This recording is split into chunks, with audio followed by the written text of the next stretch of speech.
Either way, this this story is about an experience I had in my early teens.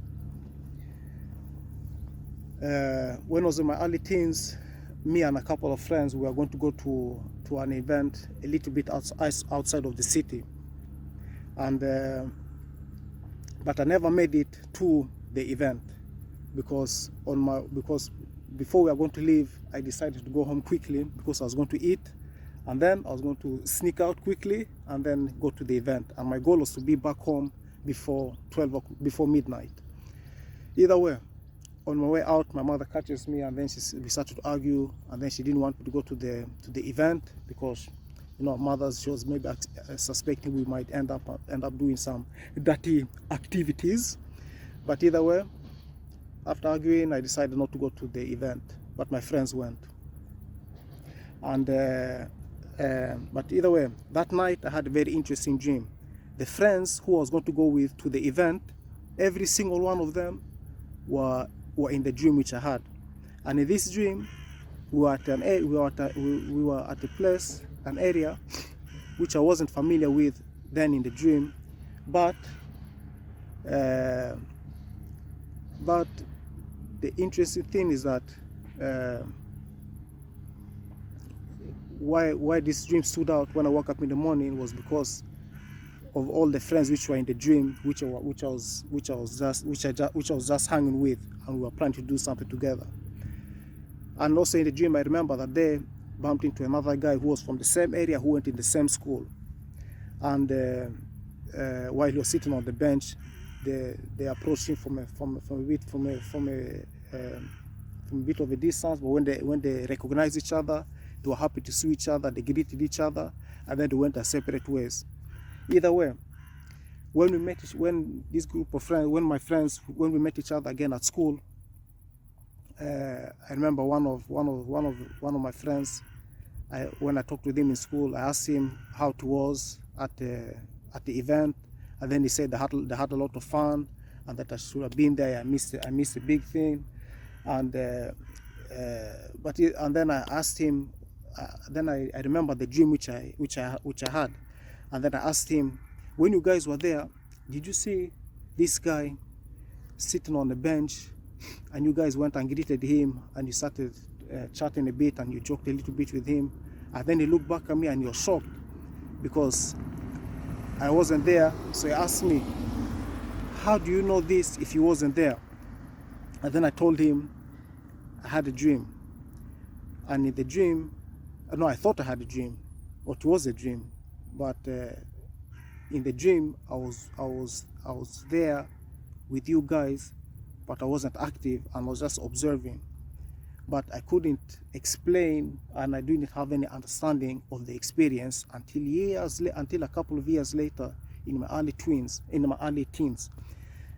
while I was listening to a lecturer speaking about astral projection and all that kind of stuff there, and he also gave a book recommendation which also helped me understand the experience.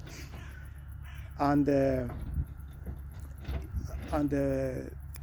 book helped me a lot, but I never read the whole book, and I still have the book. I'll put it in the comment section so you can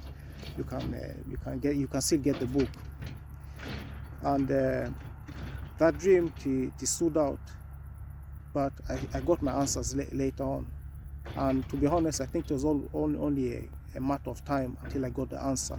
And when you have this kind of experiences, it's always good to put it in the back of the mind and don't suppress it a lot. That's always keep it in the back of the mind. So I always kept it in the back of the mind, and then until the time was right and I got my answer. So always keep it in the back of the mind and be open through listening to lecturers and listening to different people speak about their life stories, because you will always catch the answer, if not through lectures, through things you're interested in. Because me, I was always drawn to this, to spiritual type of lectures. So to be honest, it was always only a matter of time before I got the right information that could satisfy my questions about the experience. So the book was helpful, and I have never had a similar dream in this way, but I've had other dreams while I've been dreaming, and then you wake up in the dream I think, I don't know, I think, is that not lucid dreaming, but I forgot the name of what to call that kind of. But either when you have a dream and then you wake up, you're in a dream, and then you're no longer on autopilot because you become aware that you're in a dream, and then you start to explore. I've had similar dreams of when I've woke up in a dream in reality, in a real place, and then I've started to explore. But I've never had a dream as detailed of when I've been around other people in the dream, and then it has been confirmed by someone else. But I've had other type of dreams which have manifested later on in reality, not at the spot and at the moment. But that I'll tell us that story which I'm thinking about now later on. But either way, I never had that kind of dream has never happened in that way again. I mean, like, probably you people also had like dreams, and then later on, you know, deja vu type of dreams, and sometimes dreams when you dream something, and then it happens, and sometimes you dream something, and it's like a form of a warning, you know. But this kind of that kind of dream, the type of dream which I told you about, which happened in my early teens, it hasn't really happened like that ever since then. But the book helped me get some answers. And either way, this is my first story which I share like this publicly. And sometimes it doesn't flow properly because I'm not used to speaking into the camera and telling the story. It is easier when you're speaking to someone, and it flows on. It just keeps flows on. Or when if I spoke without look, if the camera wasn't there, then it would have been flowing.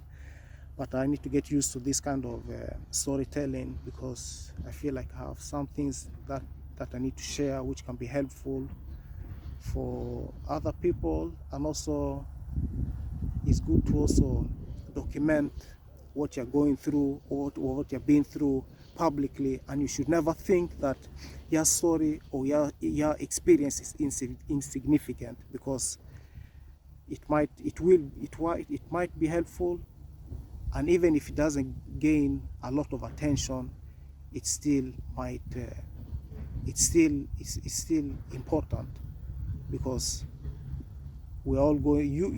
Your story might be a piece of the puzzle to someone else. Not now, maybe even after you have passed away. So it's important to document, and yeah, you know what, whatever. Either way, I'm running out of words to say at the moment about this, but take care. I have to keep going.